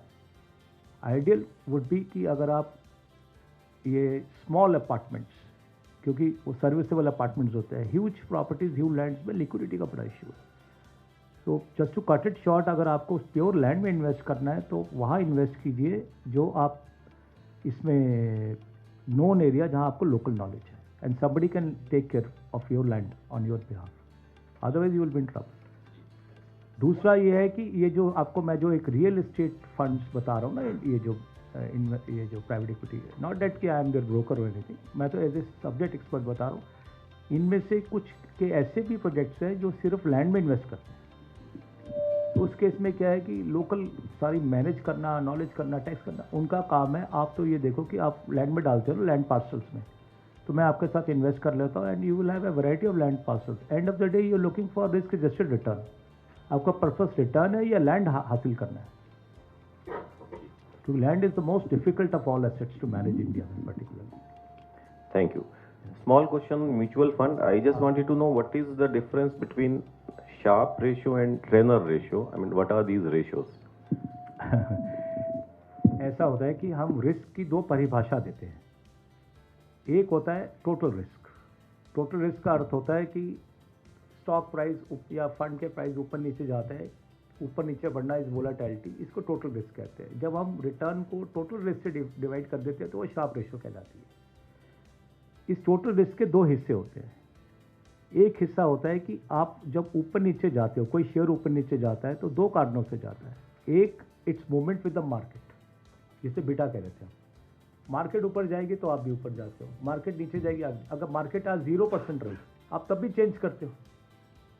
तो इसका मतलब जो मार्केट के ऊपर जो मूवमेंट है आपकी, वो आपकी अपनी है, which is we call as firm specific, company specific. उसको हम ध्यान नहीं देते। शार्प रेशियो में हम टोटल रिस्क से डिवाइड करते हैं, ट्रेनर रेशियो में हम बीटा से डिवाइड करते हैं, which is your movement with the market और द मैक्रो इकोनॉमी। सिर्फ इतना अंतर है। Yeah, I think last we can. Other investments may not be of interest to you, but they are of interest to us for research. And we look at आजकल इनको मालूम होगा high ticket इनके पास HNIs आते हैं, startups में बहुत invest कर रहे हैं लोग through VC routes, private equity routes. इसके अलावा इंडिया में तो धुरंधर है, लोग बेटिंग मार्केट्स में भी इन्वेस्ट कर रहे हैं। आपको स्पोर्ट्स बेटिंग होती रहती, ग्रे मार्केट्स वगैरह। I am not recommending you कि आपको करना चाहिए, I am telling you what people do. Crypto currencies बहुत रिस्की है, इसके लिए पूरा सेपरेट सेशन चाहिए इन्वेस्टमेंट्स में। I can tell you everything. Penny stocks, जैसे आप एक सर बोल रहे थे शुरू में, पेनी स्टॉक्स कहते हैं हम, वो स्टॉक्स होते हैं जिसे जंक स्टॉक्स कहते हैं, स्टॉक्स जो 10 रुपये से नीचे होते हैं। भाई 1 रुपये का शेयर है, 2 रुपये का शेयर है, अगर 2 का 4 भी हो गया तो 100% हो गया। ये हाईली रिस्की स्टॉक्स होते हैं और कंपनीज जो ऑलमोस्ट है, but we call them as penny stocks. India में परिभाषा 10 से नीचे नॉर्मली हम लेके चलते हैं, यूएस में $5 से नीचे लेते हैं। तो you can look at broadly means investment alternatives है। मैं ये नहीं कह रहा ये आपके लिए है। सॉफ्ट एसेट्स भी आप लोगों के, बिकॉज सॉफ्ट एसेट्स की, जैसे आप उसकी वैन गॉग की पेंटिंग खरीद लो। जापानीज इन्वेस्टर्स बहुत इन्वेस्ट करते हैं सॉफ्ट एसेट्स में। 1975 से आज तक हाईएस्ट रिटर्न सॉफ्ट एसेट्स ने दिया, कलेक्टेबल्स में। But that is investing in art, collectables. Art funds भी आते हैं जो कि आपके बिहाफ पे, जैसे म्यूचुअल फंड्स में शेयर्स इन्वेस्ट करते हैं, वो पेंटिंग्स में इन्वेस्ट करते हैं। तो यू आर उसमें बाय साइड पे क्या है कि बहुत बड़े बड़े म्यूजियम्स होते हैं, लूव्र खरीदता है, आप सेलिंग साइड पे होते हो, तो you are looking at capital appreciation art में। But is are high risk investments. तो जिसका एपिटाइट बहुत अधिक हो, या जो बहुत इनसे कह रहे हो कि 5 से 7% मेरी इनकम जो है, 100 करोड़ का मेरा पोर्टफोलियो है, वो कुछ इस तरह की चीज़ों में रखो, तो आप इनमें रिकमेंड कर सकते हैं कि how you can do it. But हमारे लोगों के लिए, at least for people like us, we normally keep away from that, except of course startup is an exciting area where we are now considering and started investing, but I think they can throw more light. So, I have 2 questions. yeah. One is that are these slides available in our industry? No, they are not available, but sir, I can mail it to you. We can mail it to you. Secondly, So If that's you a have your simple email question. ID, we will email it to you. second question is that we are talking of various investments, Acha. but as a small investor or a retired investor, we are not able to track them. To track them in totality, or to track them in their value, because we feel lazy to open the laptop. So can there be a software? I asked this question by sending a WhatsApp message also. Are there some software so that we can put in there and then we open by one button and see what is the value and where we are standing at the moment? Sir it is there domain, ये will advice करेंगे। वैसे जो आपने question raise किया ना, not related to them, मैं बता रहा हूँ, आइदर वन इज़ लेजी और वन इज़ टू बिजी। इतनी मार्केट्स को जानने के बाद हम लोग day in day out research में होते हैं। मैं आपको बता रहा हूँ, माई पोर्टफोलियो चाहे छोटा है बड़ा है, इस portfolio is being managed by wealth advisers, including my daughter. She is in New York, she is an investment banker, क्योंकि वो यूएस मार्केट्स ट्रैक कर रही है वहाँ पे। एंड गुड थिंग इज, मैं अभी सुबह सुन रहा था, देयर इज़ अ मिसनोमर की वेल्थ मैनेजर्स जैसी वर्ड आता है ना, इंडिया में एक टैबू है कि there are people who will fleece you, कि इतना पैसा ले जाएंगे वो ले जाएंगे। आज इंडियन गवर्नमेंट ने सिस्टम को मॉडिफाई कर दिया है। वेल्थ मैनेजर्स आपको एडवाइस कर सकते हैं, आपके पोर्टफोलियो को मैनेज कर सकते हैं पूरा, and they don't charge us, they will charge directly from the fund industry, not from us. तो मेरा पोर्टफोलियो, इनका पोर्टफोलियो, मतलब आज आप पूछ रहे हो, मेरी डॉटर का पोर्टफोलियो न्यूयॉर्क में बैठी हुई है, is being manage by people like them. हम बट जो ये बताते हैं हम इन्वेस्टमेंट, उसमें से हम अपने हिसाब से सेलेक्ट करते हैं, बिकॉज मेरी लिमिटेशन ये है, मैं रोज़ डेटा को ट्रैक नहीं कर सकता, या नई रिकमेंडेशन क्या आ रही है, ये लोग करते हैं। क्या कॉस्ट करता है वो चीज़ें आप, क्योंकि हमारी एप्रीहेंशन ये होती है कि एक आउटसाइडर को हम दे रहे हैं, मेरे को कॉस्ट क्या पड़ेगी, ये चीज़ें आपको बतानी चाहिए बेटा। Let Mukesh, There are a few questions. Yes. I think, yes. yeah. Two things I wanted to ask. one thing is that you had favored investing in gold as an asset. One of I agree. Now, what is your view about investing in stocks which are purely into gold, jewelry, like Muthoot, like Titan, like there are 2-3 others, Kalyan. So See, problem with these companies is that they carry with them the risk of the companies. कल companies कोई crash कर जाए, कुछ कर जाए, अगर gold को आप फिजिकल फॉर्म में नहीं करना चाहते हैं तो ideal investment world wide is gold ETF, exchange traded fund. उसके अंडरलाइंग उन्होंने गोल्ड रखा हुआ है प्योर, और गोल्ड के रिटर्न्स आपको मिल रहा है. मैं किसी एक पर्टिकुलर कंपनी के रिस्क को तो नहीं अंडरटेक कर रहा ना सर. आप गोल्ड ETF में कीजिए. अमेरिका में भी मोस्ट ऑफ द इन्वेस्टर्स आप देखेंगे इस टाइम हाईएस्ट इन्वेस्टमेंट गोल्ड की उनका ETF कहलाता है स्पाइडर ETF कॉमेक्स पे ट्रेड होता है. Most of the Americans invest in gold, paper gold in the form of gold ETF.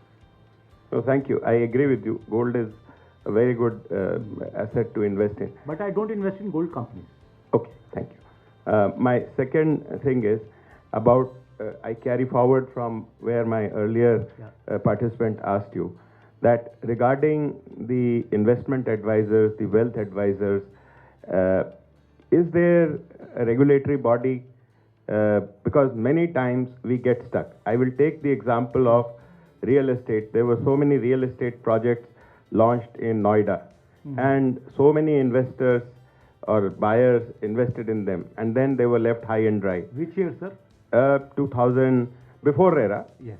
But what my question is that do we have a RERA like instrument for investment advisors, wealth? Because please see, we are on the verge of retirement. Some of us are retired. Those are wealth actually.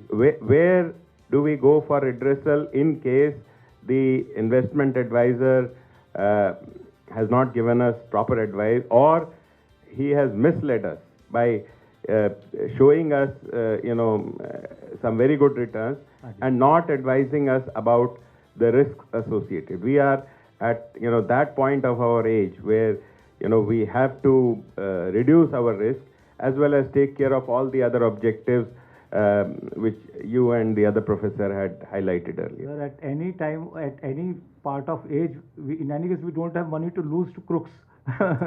But चाहे कम, but मैं आपको बता रहा हूँ कि ज़्यादा ये elaborate करेंगे, बट एक्चुअली इंडिया में सारा वेल्थ और कैपिटल मार्केट्स ना सेबी रेगुलेट करता है. इसलिए सेबी ने क्या कर रखा है कि even in the case of wealth advisers और वेल्थ मैनेजर्स लाइसेंस कर रखा है. एंड देर आर, जैसे इंडिया में 2 या 3 हज़ार लाइसेंस होंगे वेल्थ मैनेजर्स, आपको 2 लाख दिखेंगे. First thing you have to verify is कि इज इट रजिस्टर्ड और a licensed wealth manager with SEBI, because वो फिर सेबी के अंतर्गत आएगा और सेबी कार्रवाई करेगी अपना.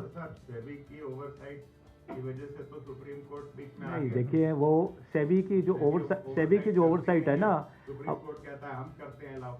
आप गवर्नमेंट सेबी की ओवरसाइट, अब क्योंकि आप गवर्नमेंट के, मैं बोल नहीं सकता ज़्यादा, तो मैं सेबी के बोर्ड में भी रहा हूँ पहले. SEBI is also case parrot. Sorry, 2012 की बात है, अब आप पूछ रहे हो 2011-12 की बात है. आपका फॉरेक्स ट्रेडिंग आपने इंडिया में अलाउ की थी, derivatives, forex derivatives, currency derivatives. दुनिया में करेंसी डेरिवेटिव कहाँ ट्रेड होते हैं? कमोडिटीज़ पे.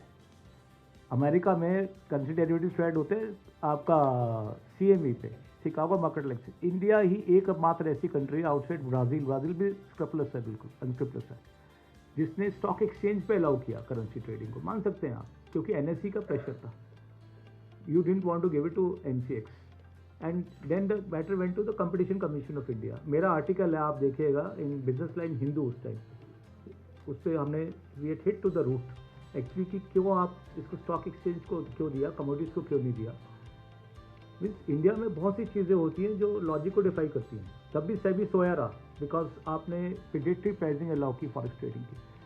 सो I am not saying we can not get it. मैं आपसे इश्यू नहीं, मैं तो यही कह रहा हूँ कि हम सेबी की ओवरसाइट के भरोसे हैं तब तो फिर खतरा ये है। इन्वेस्टमेंट एडवाइजर तो सर जो एसेट्स हैं उनसे भी ज्यादा बड़ा खतरा है। बिल्कुल ठीक है। अब आप sir take over. I'll add on most of the issues he will address, and then you should grill him. I will also grill him after this.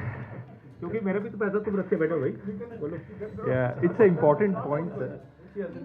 I think, sir, I'll add on this something. हाँ, सब आप बोलिए। Just on the last question. So it's a very valid point because advisors do a lot of mis-selling and जिसकी वजह से investors को loss हो जाता है.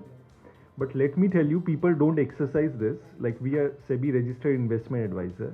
आप अगर SEBI को एक मेल डाल दोगे ना कि अल्फा कैपिटल ने मेरे को मिस सेल किया है, we are in trouble. People don't realize that how strict the SEBI is with us. They take all the recommendations, everything, every month. Advisor का license. Regulations. हाँ sir, वो fees, the commissions which come, the fees which come, they just seize it everything. They cancel the licenses. So people don't realize the power. Just experiment. आपका bank जो है, अगर आपको miss cell करता है, just send a mail to SEBI. They'll be in deep trouble. Investor complaints के case में तो SEBI बहुत strong है. बैंकिंग ओम्बड्समैन को मेल 2-3 बार लिखी। I'll provide you. Sir, I don't know which one if you will tell me, but I can tell you, like I have seen. Bank of India के बारे में। किसका? Central bank of India. मैं banking ombudsman को mail लिखी। हाँ। उन्होंने अपनी खुद की गलती, मतलब क्रेडिट नहीं किया अकाउंट में पैसा, उसके बारे में उनको बोला जाए। Anyway that is an individual question, but what I am saying is कि बैंकिंग ओम्बड्समैन की भी क्रेडिबिलिटी ऑलमोस्ट जीरो है। So, but try SEBI. SEBI is very strict with us. I can tell we fear SEBI. नहीं, SEBI investor complaints के लिए तो बहुत strong है। जो आप इशू रेज कर रहे हो ना, अदानी, ये मैक्रो लेवल इश्यूज हैं, पॉलिटिकल। नहीं कह रहा हूँ, मैं तो ये कह रहा हूँ कि सेबी की ओवरसाइट, मुझे अडानी और उससे मतलब नहीं है। मुझे ये है कि ये तो लेटेस्ट मैनिफेस्टेशन है कि सेबी ने ठीक से ओवरसाइट नहीं की तो सुप्रीम कोर्ट ने कहा ठीक है हम करते हैं। That should not happen. तो इसीलिए my point was not this. My point was that at this point of our life, we have a corpus which we have saved over years. उसको मतलब wealth advisors, investment. I am not saying that the whole pool is salid. What I am saying is कि हमको उनका accountability कैसे मिले? As an investor, if I have a grievance, और if I find कि नहीं ये तो रिस्क नहीं बताए ठीक से, सब रिटर्न बता, तो मैं उस रिड्रेसल के लिए कहाँ जाऊंगा? इफेक्टिव रिड्रेसल, जैसे रेरा का एग्जांपल इसीलिए लिया था। हाँ जी, this is very valid point. Sir इसको एड्रेस करो। Sir I think one, when you work with the wealth manager, do it gradually, do it slowly, जैसे जैसे आपका कंफर्ट आता है, don't rush and see how the advice comes. So like I know, because I have been in this industry for many years now, and like RERA is there, RBI is there. Like we come under SEBI and we fear SEBI. I don't know if we ever, SEBI, ठीक है, what has happened at the macro level, we don't know. There are big players influencing the decisions. But for investment advisors, we really fear. आप एक छोटा सा investment, एक mail ऐसी डाल दो, if you have done any investments in mutual funds or anything, shares, और your brokers, आप एक सेबी को मेल डाल दो कि सर ये मेरे साथ ऐसे चीटिंग हुआ है, there is a mis selling, just see the action which comes. Like we fear the penalty which comes, more than penalty हमारा लाइसेंस रोक देते हैं, बंद कर देते हैं. So and they are very good. Actually related question ये है कि जैसे कुछ फिश खराब करती है ना, how do they distinguish between की a good and a bad investment adviser also? Sir yeah, so that happens gradually, I will suggest. And like we also have introduced a model, like fees only model. So we tell, okay, clients को हम option देते हैं. Recently हमने introduce किया है कि we are not going to earn commissions. हम आपसे fees charge करेंगे, and at the end of every year you rate us 0 to 10.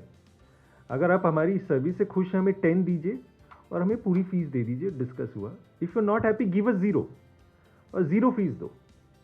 That is acceptable. So that is something which we have introduced first time in India, and globally I don't know if it has done. So I think advisor and investor relation gets built gradually. Yeah. In addition to this point, he spoke about where do I seek redressal of the grievance that I have been misguided. My question further is, how do I recover the compensation for the misguidance and the loss suffered by me by acting on that misguidance. Whereas in RERA, I have the solution that, okay, the developer has to give me a percentage of interest, which is having an upper limit of 10.1 or whatsoever it may be, which gradually changes over the period of time. But from a misguidance of the wealth manager, and I lose by investing on his advice, what is my compensation? So You are suffering by the loss of your license. You lose your business totally for the period of suspension of your license. But I lost my entire investment. Which is a very fair point. And if the ticket size, like for example, SEBI may penalize us. Let's say you've invested 50 crore on the basis of our advice. Yes. Now, can I compensate 50 crores to you? The answer is no. Maybe, I don't have that capital. So that risk is definitely. Basically, it is zero compensation. Not zero compensation, there will be RBI, the SEBI will make it. Like I'll share with you, there was a recent case. Kotak Bank had sold Nifty linked debentures of 5 crores of Reliance Capital to the client, and it was sold as a guaranteed product, guaranteed return, and they did not say that, it's a debenture and there is a credit rating, and they were not secured, which sir was talking about. So one of my client invested 5 crores. And he went to SEBI and everything. So Kotak had to settle the amount with the client. Because SEBI, because in the communication and all, there was no communication from the RM who explained to him the risk. And it was not communicated. Client told that, I was told it's a guaranteed kind of thing. But sir, there is a point here. Because only one investor who went to SEBI and got some sort of recompense for his loss. But there were hundreds and hundreds of investors who invested in the same fund. So it is basically a class action. So was Kotak Mahindra directed by SEBI that they have to settle the losses for each and every investor? No. That is the question. I'll add on this. What is just give me happening? 1 minute. एक second आप add करना. मैं आपको बताऊं, ma'am actually क्या होता है, जितने भी इन्वेस्टमेंट एडवाइजर तो एक चीज़ है, एडवाइस करते हैं ना, जैसे this is our advisory opinion. मैं इनके डिफेंस में नहीं कह रहा, क्योंकि ओपिनियन. अब आप मुझे एक चीज़ बताइए, हमारे एक वक्त था, नहीं मैं आपको बता रहा हूँ, क्रेसिल है, इकरा है, क्रेडिट रेटिंग एजेंसीज है ना, वो एक बॉन्ड को AAA रेटिंग देती है. AAA का मतलब रिस्क बहुत कम है, डिफॉल्ट रिस्क नहीं है, इसकी यील्ड बहुत कम होनी चाहिए. 1 महीने में वो जंक बॉन्ड हो जाता है. आपका हुआ था ना जब इस साल IL&FS का 2017 में, तो क्या हुआ, 1 महीने के अंदर AAA से वो डिफॉल्ट में आ गया. तो जब इतना नीचे आ गया तो ऑब्वियसली रिस्की बॉन्ड का यील्ड बढ़ गई, बॉन्ड प्राइस गिर गए. अब लोग गए मांगने के लिए उससे कि भाई पैसा दो, कि हम तो आपकी इन्वेस्टमेंट एडवाइस पे रिलाई करें. वो कह रहे हमारा तो एडवाइस नहीं, हमारा तो ओपिनियन है. अब आप क्वेश्चन पूछ सकते हो, भैया तेरा ओपिनियन पूछा किसने? वो कहेगा कि मेरा ओपिनियन देख क्यों रहे हो? Sorry, means it is my question. Is it documented? no. Advice and opinion. Is it documented? And it's followed by Diwan Housing, Yes Bank. फिर क्या हुआ, आपकी मिनिस्ट्री ऑफ कॉर्पोरेट अफेयर्स ने एक सेटअप किया ना, IBC, insolvency and bankruptcy commission. वो लोग हमारे पास आए डिपार्टमेंट में, क्योंकि टीचर तो खाली बैठे होते हैं ना. उन्होंने कहा कि सर ऐसा करो, आप एक प्रोजेक्ट करो. अब हमारा पहला, हम भी कुछ कि चलो पढ़ाई लिखाई हो रही है, we gave to the government of India, और सेबी को भी दिया गया. सेबी ने क्या किया, हमारे मॉडल से, क्योंकि फंडेड बाय मिनिस्ट्री है, कि कंपनीज की डिस्ट्रेस को कैसे प्रेडिक्ट करना है. जो ऑल्टमैन का मॉडल आपने इंडिया के लिए बना के दिया मॉडल मशीन लर्निंग से, जो 94% एक्यूरेट है. Sir, have you studied on the legal implications of the usage of the word opinion by the wealth managers, and what sort of hedging can be provided by the government, legislature and SEBI to protect the interest of the investor who goes by the word opinion and gets lost when he... Valid point है. So, I would suggest, if you have not done any such study, that since you told us about the gold ETF, came out as a result of a publication made by you. वो भी economic survey में आप देख सकते हैं. Okay, no, because an effect has taken place on that action of yours, I'm suggesting that you should also see that the investor is to some extent at least protected by the word opinion, not affecting his loss. इसलिए हमारे को जब कोई funding agency पैसे दे देती है तो हम मिस कर देते हैं. मिनिस्ट्री, आपकी मिनिस्ट्री ने 2 कराई, क्रेडिट रेटिंग पे कराई, वो भी दे दिया मॉडल बना के, डिफॉल्ट का दिया. नहीं बता. रघुराम राजन जब चीफ इकोनॉमिक एडवाइजर आए थे, तो PSU डिसइन्वेस्टमेंट पे उन्होंने अप्रोच किया था हमें, हमने प्रेजेंट किया था Raghuram Rajan before he went to RBI. वो भी हमारा white paper government of India के पास. तो So, but it's a point very well taken, and we will take it as researchers, independent of them. But मैं आपको बता रहा हूँ कि आप हो गए कि मैंने भी डाल रखा है इनके थ्रू या किसी और वेल्थ एडवाइजर के थ्रू भी, सर ने भी, मेरी डॉटर ने भी. बट आप कहते हैं हम रिस्क कैसे मैनेज करते हैं, दो तरीके से. मुकेश प्लीज डोंट माइंड, मतलब मैं एज एन इन्वेस्टर साइड से बोल रहा हूँ. जो ये ओपिनियंस देते हैं मैम, इनके भी एक्सपर्ट्स हैं, बहुत अच्छे देते हैं ओपिनियन, क्योंकि थोड़ी हमें नॉलेज है. हम उनके अंदर हम कहते हैं कि आप हमें एग्जैक्टली ये 3 मत बताओ, 5 बताओ. हम अपनी रिसर्च भी करते हैं, जो सर बोल रहे थे कि you have to devote your own time, और उसमें से हम अपने 3 सेलेक्ट करते हैं. तो इसका मतलब मेरा भी ओपिनियन शामिल हो रहा है उसमें. तो जब कल ये चीज़ें नहीं परफॉर्म करती तो मैं ये कह देता हूँ ठीक है यार, मैंने आपको मॉडरेट किया. मेरी डॉटर वहाँ से इनके साथ बैठती है फ़ोन पे, क्योंकि न्यूयॉर्क से. दूसरी चीज़ क्या होती है कि we don't put our eggs in one basket even with wealth advisers. मैं फ्रेंकली बता रहा हूँ. Class 4, class 3 employees who retire with a corpus, and if they are losing money because of a wrong advice given to them, who cannot exercise their discretion, and they don't have that level of intellect to form an opinion of their own. They think कोई और मेरे लिए काम कर रहा है, वो जो कुछ भी मुझे कह रहा है वो सही कह रहा है और मेरे भले में कह रहा है. ऐसे इंसान की प्रोटेक्शन इस ओपिनियन के वजह से पूरी तरह से wash out. There is a difference between, देखो, कॉन्शियस ओपिनियन एंड ओपिनियन, क्योंकि हर आदमी गलत जा सकता है. डिस्पाइट इतनी नॉलेज देने के बाद हम लोग भी गलत जा सकते हैं. एग्जैक्टली. सवाल ये कि मैला आईडी नहीं, क्योंकि but the difference is what is the whether it is malified or not. How to know? no, because if there nobody, no investment advisor in the world, मैं आपको बता रहा हूँ, इंक्लूडिंग ये हो या कोई हो, आपकी गारंटीड रिटर्न नहीं दे सकता. अगर वो गारंटीड रिटर्न देना है तो आप सिंपल फिक्स्ड डिपॉजिट्स में चले जाइए. बट आप देखिए डेट फंड, आपको बता रहा हूँ, सपोज आप कह रहे हैं सर कि मैं बिल्कुल लूज नहीं करना चाहता. अब जो डेट फंड्स हैं उनमें जो AAA invested stock debt invested debt funds हैं, एक टाइम खाली LFS के टाइम पे थोड़ा सा फ्लिकर आया था. ये सारे डेट फंड्स लगभग कितना 7.5% देते हैं, कितना देते हैं, 7.5-8 देते हैं. और अगर लॉन्ग टर्म होल्ड कर लेते जैसे मैंने कर रखा है 50% का पोर्टफोलियो, तो आप इंडेक्सेशन पे आपको टैक्स बहुत कम पड़ता है कंपेयर टू FD. मेरी श्योर इनकम है, मैं चलो इक्विटी पे हाथ ही लगाऊं. आप FD पे डालने की बजाय debt fund, but debt fund कौन से लेने हैं वो आप एडवाइजर से पूछ सकते हो. ये बताते हैं कि 5 फंड है सर, 2.5 लाख 5 में डाल दो. हम 5 में से 3 सेलेक्ट करके 4 डाल देते हैं. मतलब एक डेट फंड में भी नहीं डालते हम लोग. मेरे 5 डेट फंड में सर का ज़्यादा I have 24 different folios in my mutual fund. हम In 3 साल mutual 5 funds साल only. से हमारा पोर्टफोलियो मैनेज हो बाकी और रहा अलग है. अलग है. So not more than 1% of my investment in one single script.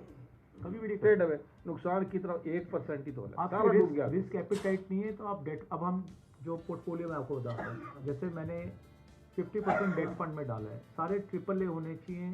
Suppose 25 lakh का मेरा पोर्टफोलियो है, ये लोग ही मैनेज कर रहे हैं. 5 डेट फंड मैंने सिलेक्ट किए 2.5 लाख के, 12.5 लाख इक्विटीज में जाना है. I am very bullish on small equities. Small equities mean small cap funds में मैं 2 से 3 स्मॉल कैप फंड्स में डालता हूँ डाइवर्सिफाई करने के लिए. इसके बाद मैं क्या करता हूँ, इनसे कहता हूँ मैं US इक्विटीज़ में बुलिश होता हूँ. मैंने US इक्विटी डेडिकेटेड फंड में डाल रखा है इंटरनेशनल डाइवर्सिफिकेशन के लिए. बाकी गोल्ड में डाल रखा है, वो भी इन्होंने एडवाइस किया था, उसके अंदर सिलेक्शन मैंने की है. बाकी रिस्क मेरा अपना है, क्योंकि रिस्क का ये है कि मैं 5 साल तक इवैल्यूएशन नहीं सोचूंगा कि आज ये है, आज मार्केट बढ़ गई, आज घट गई. 5 साल बाद रिस्क अपने आप को साइक्लिकल फ्लक्चुएशन इवन आउट कर देता है. Every asset is in the positive zone in 5 years. And if you still can't do it और बिलीव इट, बेटर है FD में करो. I still believe. I have observed, अगर आप कोर्ट में केस अपने लॉयर पे छोड़ देंगे ना तो हारने की संभावना 70%. 100%. उसको तो करना है, लॉयर उसके He's a बाद मिल जाएगा. conservative है. So you have to fight your case with the lawyer. Active You होना can't पड़ेगा. fight it without the lawyer, but you can't leave it to the lawyer. सबसे अच्छी Self-monitoring is investment absolutely management is you have an investment advisor, but you have to be actively engaged. हर महीने मिलो, आप करो. ये नहीं कि छोड़ दिया, छोड़ किसी पे. Very much. Thank you so much. Thank you so much, all the speakers.